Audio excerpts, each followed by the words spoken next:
stems and MPC3, I could show you how to go through it, but really what I want to do is just get to work. So I got MPC3 loaded up. I got a couple track lib samples. I would show you the whole process of stemming them out, but you know, that's still a super, super slow process. Doesn't matter if you're on the MPC3 or whatever you're on, especially if you're taking long samples like I am. But I want to just get in here and just cook up. I get a lot of comments about people saying that they feel like it's hard to cook. It feels a little bit different. It's way different than 2.15. But it's possible, bro. It's possible. So I have my MPC right here. I have my keyboard, one of my keyboards. You don't ever really see it. I have both the keyboards hooked up. Behind the keyboards, I have a USB hub. So I have all these things hooked inside my MPC-1. Well, let's get to it, man. What's going on? It's your brother O.T.G. Your sick brother, O.T.G. Hardly seen. Look, I'm so sick, I messed it up. The O.T.G's for overtime grind. Hardly seen, but I'm always around. And today we're in the MPC-1. Right now, I'm in the track edit. I'm on tab 4, adding a little bit of LFO to the sample. You know what I mean? Just giving it a little bit of warble, give it a little bit of the pitch movement. You know, shout out to Conductor. You can hear that on a lot of his samples. I think a lot of people think that it's ran because he runs his stuff through the SP606, I think that is. Whatever he has sitting on his table, I think people think that's where the effect comes through, but really it's in the MPC. Tab screen number 4, shout out to the guy in the comments for pointing out that we never talk about that in videos. He said that in my last video. I want to just go ahead and touch on that one time. I wanted you to see that it's pretty easy to get it popping at MPC3. You know, when you're working with your stems, you know, once you send it to a layer to all your channel or to one pad, what you do is do what I'm doing now. You can do. This is what I do. I go in and I start to mess with the layers. So, you know, the third layer is the drums. We remove that totally. The second layer is the bass. So we turn that down some. We go through, apply all of our effects. You know, get that a certain kind of way that I want it. You know, and then what we do is we flatten the pad. You know, you don't want to, all those other samples are still going to be in your memory. The stems are still going to be in your memory, right? But what you could do is now take whatever you're working on, flatten it to a pad, and now what that will do is give you something that you could chop up and or utilize in a different fashion. You know, I know a lot of videos are about just getting the stems and then getting the stems and working the stems exactly how you get it. But to me, the real workflow is chopping it down. I mean, doing some work to it, getting it to sound a way you would like it to sound, and then chopping it down and doing work on it. You know, it's a way for you to bring out different sounds inside of the sample. It's a way for you to kind of utilize different parts in there that might be good still, but you don't know yet. So, you know, like right now, I'm going to mess with the EQ.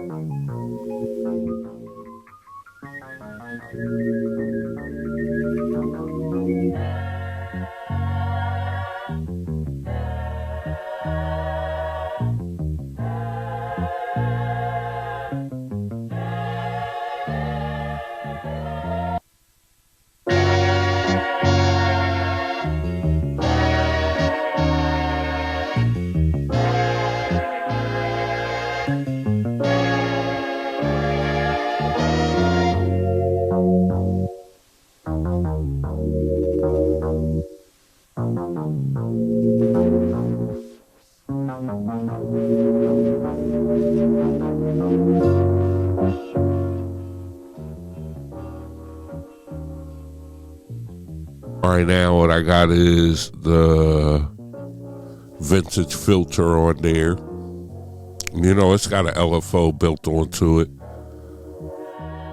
But in a lot of my videos, I explain about doing things at the root. So utilizing track edit or program edit and doing things at the root will give you an effect at the root, and then anything you apply on top will just be an effect on top of the effect. You get what I'm saying? So you always have to think like, yeah, we have filters, we have those things. So right now I'm about to flatten the pad.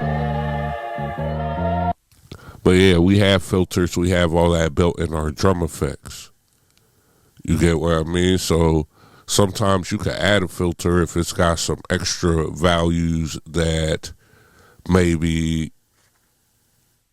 you want to have some extra access to tweak.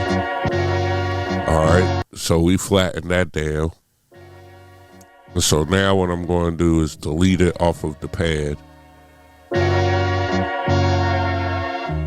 So now that I could go in and we could chop it.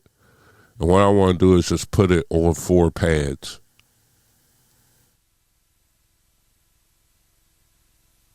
I want it to be able to be just on the top pads or the second row of pads. So, you know, make sure we don't have no weird clicks or pops. And now I'm going to hit shift and convert.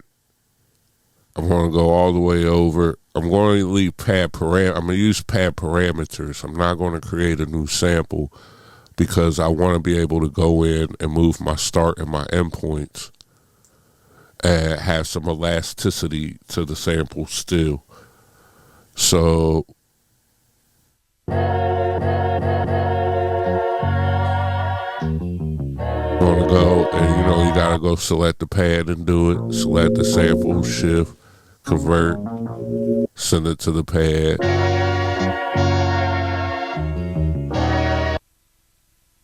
Now we got that one. Let's go. I had another one.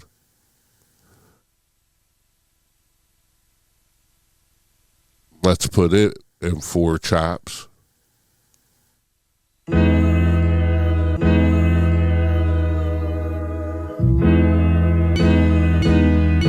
Same process.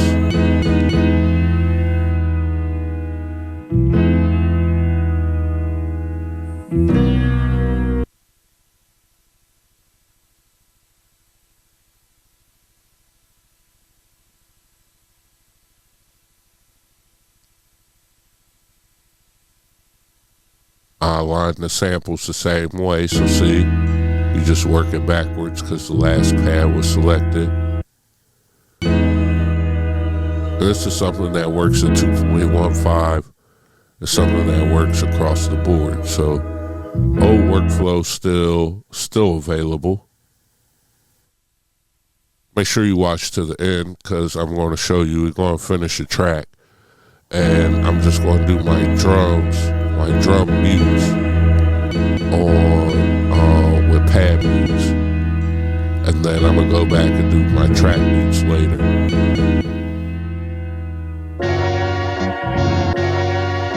So now what I'm doing is setting up mute groups and putting all the samples on mute group 2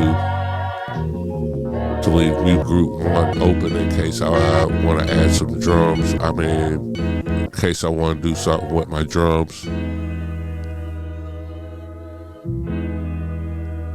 So you can see my top 8 pads are done up. We're going to go light those up. We're going to press empty pad.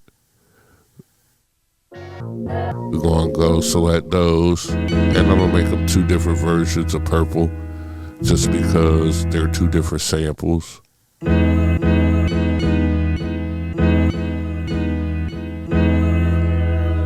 So now our samples cut each other off. You know, I could go through now, just like I told you in the tips video, we could go through now from our track edit, sample edit, and we can move our start and our end points. you know, and now we can change the pitch individually of each pad. It's not a now thing, it's something that we was able to do on MPC software 2.15.12. You just gotta select pad parameters, you know what I mean? And each pad can have its own individual pitch, its own individual BPM. You could time stretch it, you could do all of that stuff. You could have some pads play in reverse while others play forward.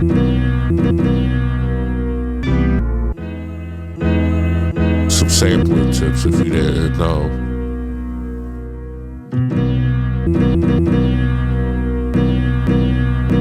And I don't know what samples I'm going to use, you know. I just wanted to get it open and just start creating. You know, part of the idea is that a lot of people watch the videos and they're learning through videos or seeing through videos and trying to see if, you know, it's worth taking certain steps and changing what they know into the unknown, right? And for some people, maybe learning MPC 2.15 was extremely hard for them. Maybe it was difficult, you know, and just right when they were getting the hang of it, it could have been years. Now they move things, they change things, and it's a little bit difficult to get the job done.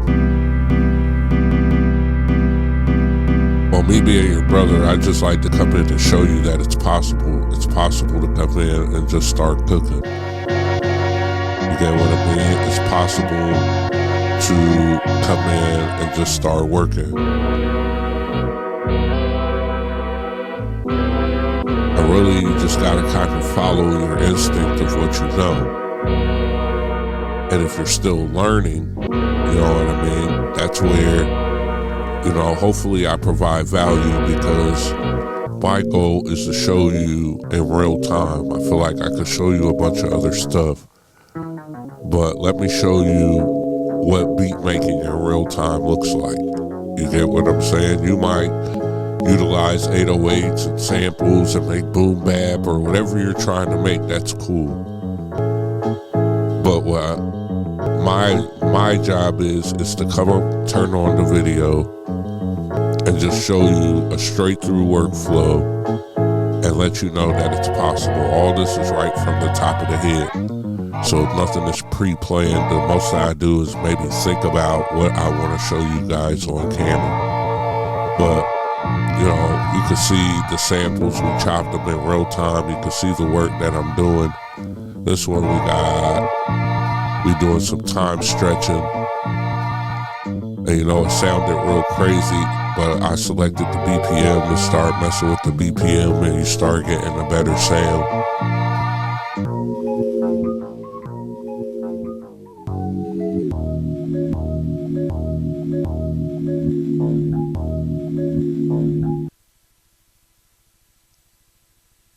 Let's go find some drums now.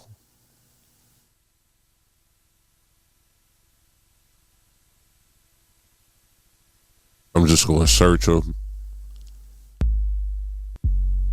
I'm going to use the original Pad Thai. Let's use the Pad Thai expansion and look for some drums.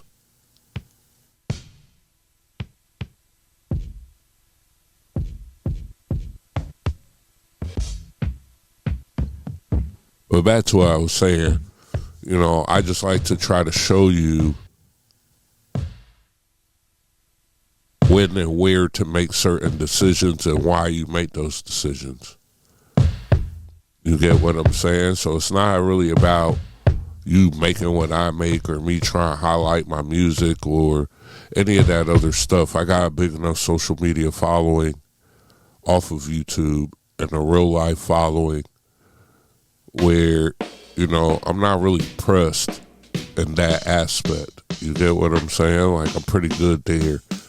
But what I would like to do is the next generation of producers and people coming up in the game, you know, equip them with some skill sets and some tools that it will make everything a lot easier for them, and might open up some doors to get them in a different place. Because if you guys watch my channel and see how I utilize software and hardware, you know, you can see that I pretty much use the same process across all machines.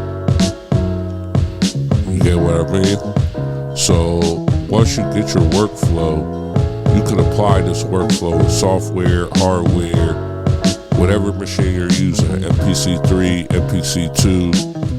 You just gotta know where the tools are and how to access those tools. But once you understand where they are and how to access them and how you can utilize them in your methodology, then all of a sudden you'll start to see your efficiency shoot through the roof.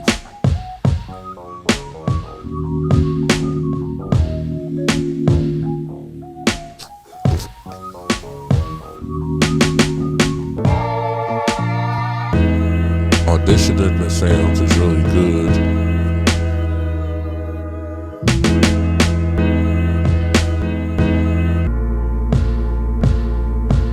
Auditioning the sounds works and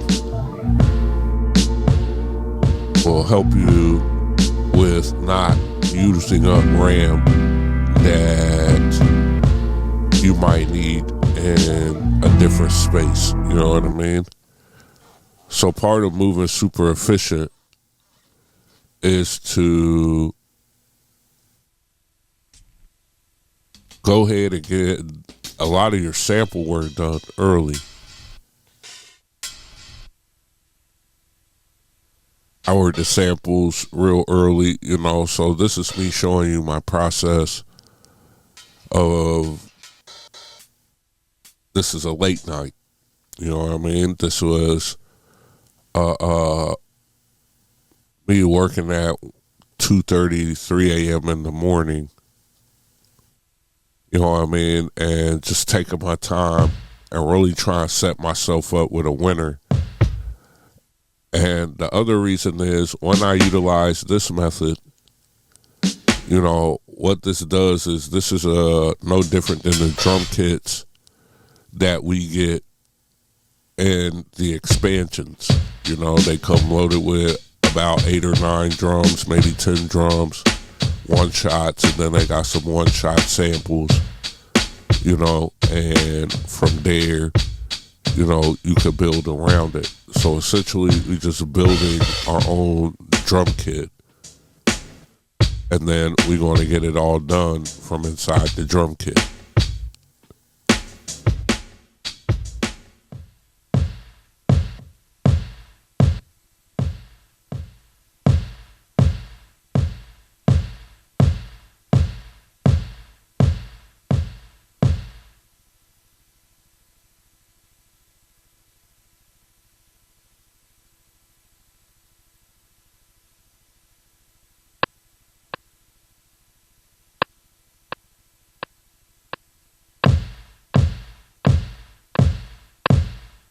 I think a major tip is that when you're on the main screen and you touch the pencil, you have 2 sets of options. So I didn't learn this until last night. So when it's on the drum tab where we can see everything, you press the pencil, you have 1 set of options. See, you press the pencil now, on arrangement screen, you got another set of options.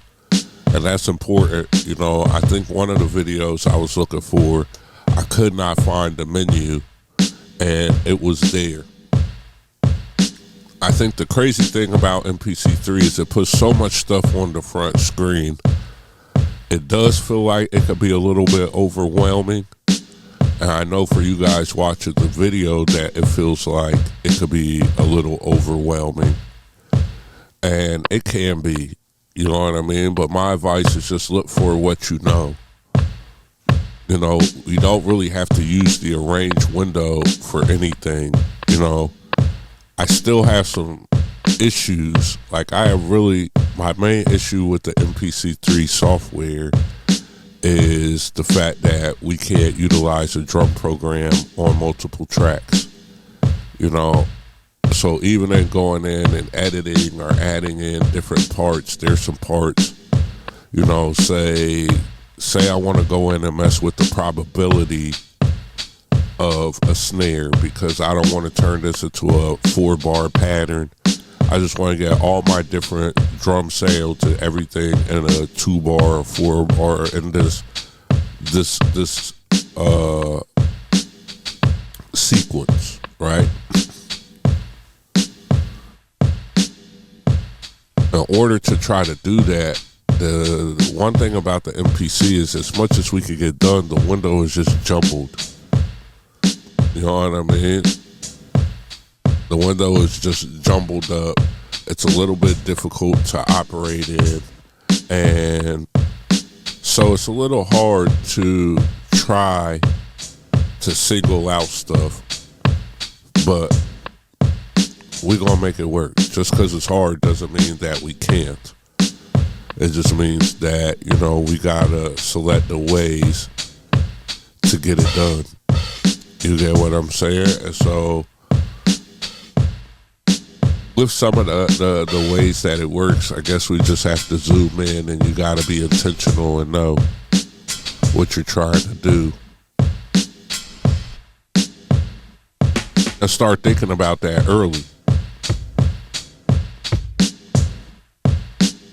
Make sure you like, share, subscribe, comment. Make sure you hit the notification bell.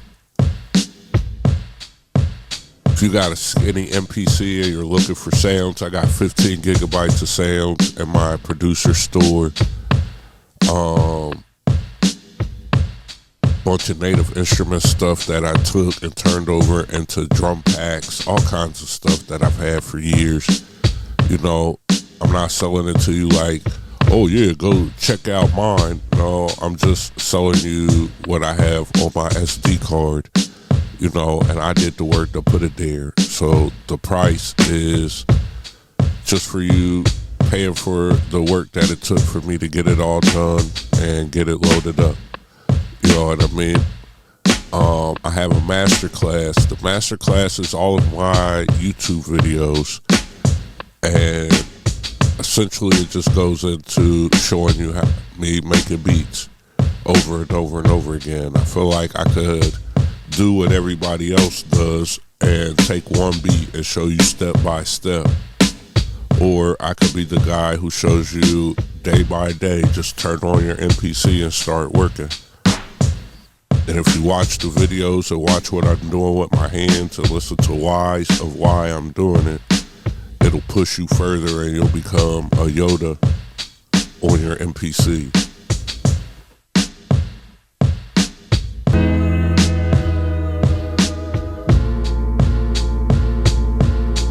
Alright, so now we're playing around with the samples. And remember, this is all on drum track 1. This is the weirdness of working in MPC 3, because everything is just on one track. And, you know, from MPC 2.15, what we're used to doing is being able to split it out. Now, in my next video that I'll do, I'll show you the method of doing this using MIDI synths. I have a bunch of videos already up showing you how to set it up and set up MIDI synths and utilize tracking out that way, so that way you could get a little bit more in depth with your editing. You don't have to deal with everything jumbled in one screen. You can see it tracked out in ways that make sense. You know what I mean? If you are a person who uses order, like I don't use a bunch of sounds. You know what I mean? Like I try to use the least amount of sounds as possible. I never try to overdo it in the sound department. You know what I mean? And so for me, I have an order of how I like my tracks to look. But you can see here, even with the beat going now, we could go in and we can make some edits and track edit. I could turn this to reverse. You get what I'm saying? And then we can edit it. Instead of editing my start point, I have to edit my end point.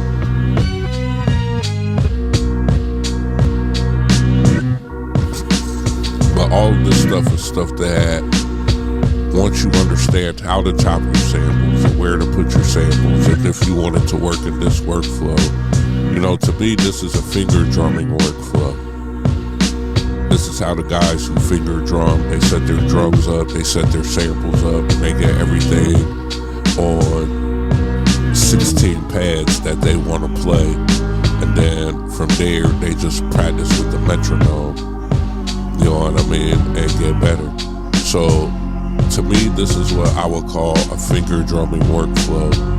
You know, and as you say you want to stack a sample, you could go out and take it off the mute group. I showed that in the last video. You know, each one of these steps is kind of like the Karate Kid and Mr. Miyagi. You don't know why you waxing on and waxing off until you get into the moment. And then your block, your high block, and your low block skills are amazing. That's the type of time I'm on.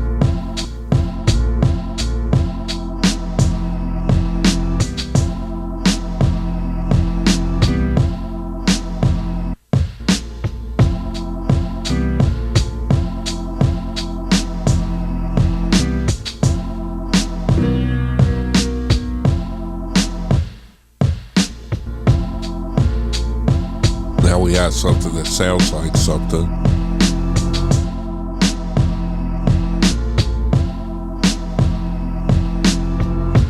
I don't want to take too long, but you know, you still got the musician's ear where you want to just, you still want to sound like something. I will admit, one of the biggest things about doing YouTube videos and trying to decide, it was a hard decision of being able to be vulnerable and just whatever we cook, and we put it up there to the world and not feel like that's a representation of me as a person. But to see past anybody who would see that as a representation of me as a producer, that they're not even the type people I want to have around anyway. You know what I mean? Because it's O.T.G, we get the work done.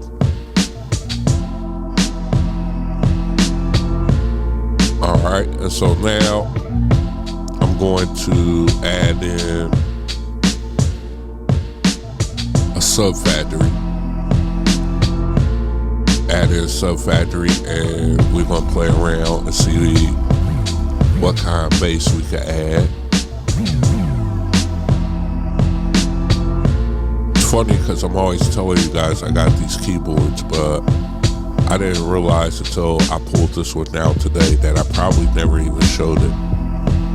What's crazy about this keyboard right here, I use it more than my 61 key or my 47 or 49 key. I like 10 keyboards. I use this one the most, this and my little nano keys. My nano keys reminds me of the first keyboard I ever got way back in 2002. It was a little keyboard just like that. And I made so many beats off that thing in FL Studio, bro. It was like a door opener from having to click everything to have that. And then I bought an Axiom 61 key. I tried to learn how to play the keyboard and music and all this stuff on there, but it was too big. In about 2004, I bought this keyboard right here, and it is crazy, maybe 5, I don't remember. It's crazy that it's 2024 and this keyboard still works. You know, I love it. Little Oxygen 25, 8 pads, 8 knobs. You know what I mean? And so I still choose to pull it out. It's extremely big. You see it's taking up like half the table. But I like it. You know what I mean? Nice keys on it. And this is the reason why I don't have a MPC 37, which I might still end up getting. You know, I've been thinking about getting a new MPC while we making these beats. You know, I feel like after 2.5 years of consistent MPC 1, MPC Live 2, straight standalone videos, you know what I mean? Part of me feels like Akai should at least send me a old X. I don't even need the XSC. I like the black one. Send me an old one. Let me cook up with that. You know what I mean? Like at some point, I feel like the people who are dedicated, and you see are dedicated, you know, you could bless them. But I get it. I'm not even on their radar, you know what I mean? And if so, I probably have too many brands on the table, etc., blah, blah, blah. You know? But one thing I wanted to say about these keyboards is if you use a USB hub, so I have one keyboard set at a higher octave and the other set at a lower octave. And essentially what this does is give me a higher set of keys, but it gives me the ability to reach two very different ends of the keyboard at the same time if I wanted to. And that's super dope with samples. That's super dope with a lot of different things.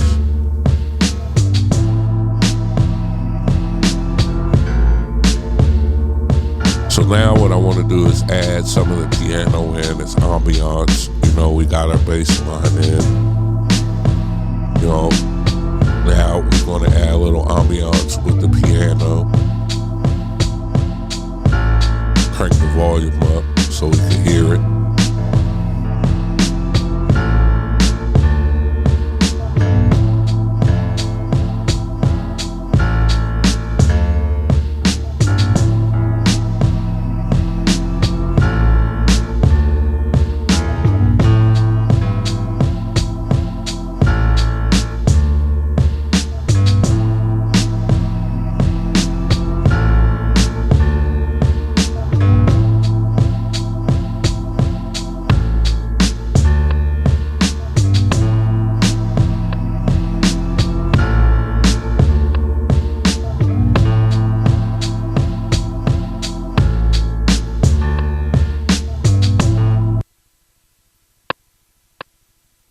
Now we got that laid down.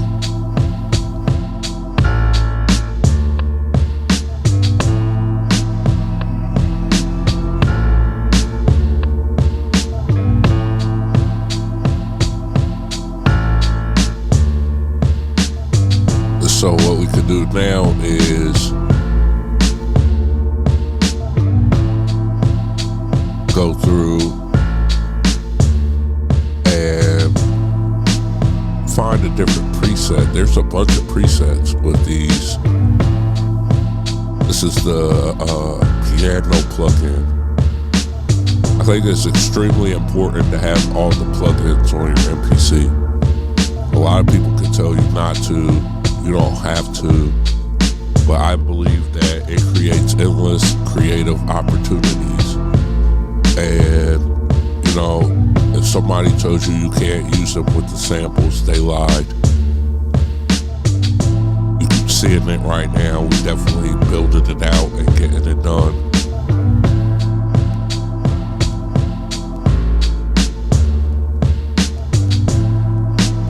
And just with a keyboard and the MPC, all of the plugins, stem separation, bro, you have enough to make 20 albums.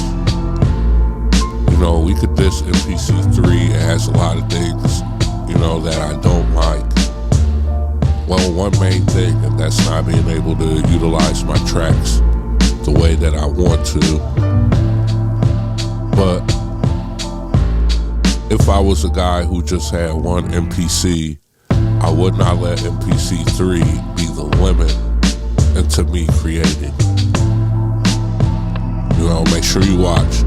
Next couple minutes, we're going to go through and just do the mutes. but I wanted you guys to be able to see straight through, no edits, no anything, that the MPC still works in a method that you can get it done. You get what I'm saying? Like, you can still definitely get it done, and you don't have to worry. You know, some changes to the workflow, like let's say right now, I'm happy with where I am with this beat. Okay, I want to turn it into a full beat, and I want to utilize my old workflow. So now if I go to my track mutes, I don't have any of my tracks, right? And so now that could feel like a problem. So now I press shift and track mute, and I have pad mutes. See? And so now I have all my drums, and I could turn them off and on. I could do all of that. Well, it works in the same exact method as doing it with your track mutes, right?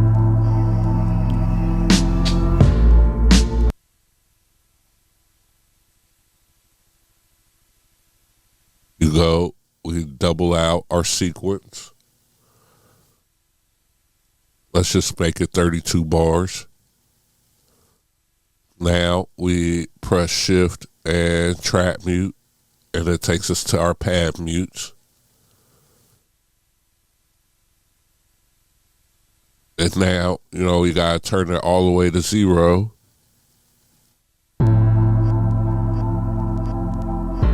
Once we go all the way to 0, you know, now we can record everything in.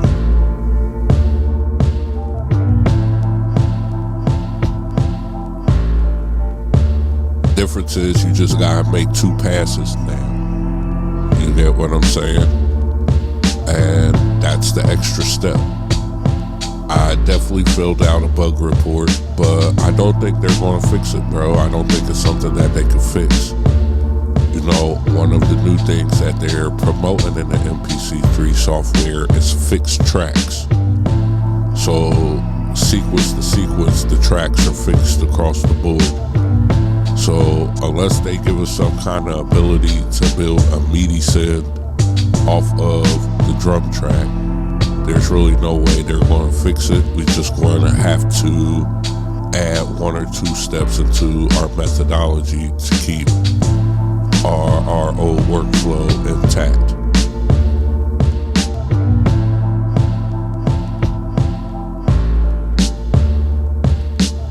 And it's not that hard, you get what I mean? So now we got all that. It's about to loop around. Boom, we got our first pass of automation done. And now I want to go to play it. Let's go to track mutes. And now we could do the same with our drum, with our bass and our piano. So hopefully you found some value in this video. You know, you can see that this is something that you could utilize and work through from beginning to end. You could definitely get everything done. Make sure you like, share, subscribe, comment. I appreciate everybody for watching. MPC3 isn't that hard, guys. You could definitely utilize it. You could get things done in it. You know, you just got to be intentional with your workflow, and you got to be open to the changes. So in this video, remember, use your drum effects, use your LFO on track edit. Make sure that you are intentional with your decision making and what you're trying to do, and you can work straight through from top to bottom. So it's your brother O.T.G. Follow me on all social media, 365 O.T.G. Make sure you put in the comments what you want to see next. Shout out to the guy who asked about the LFO trick.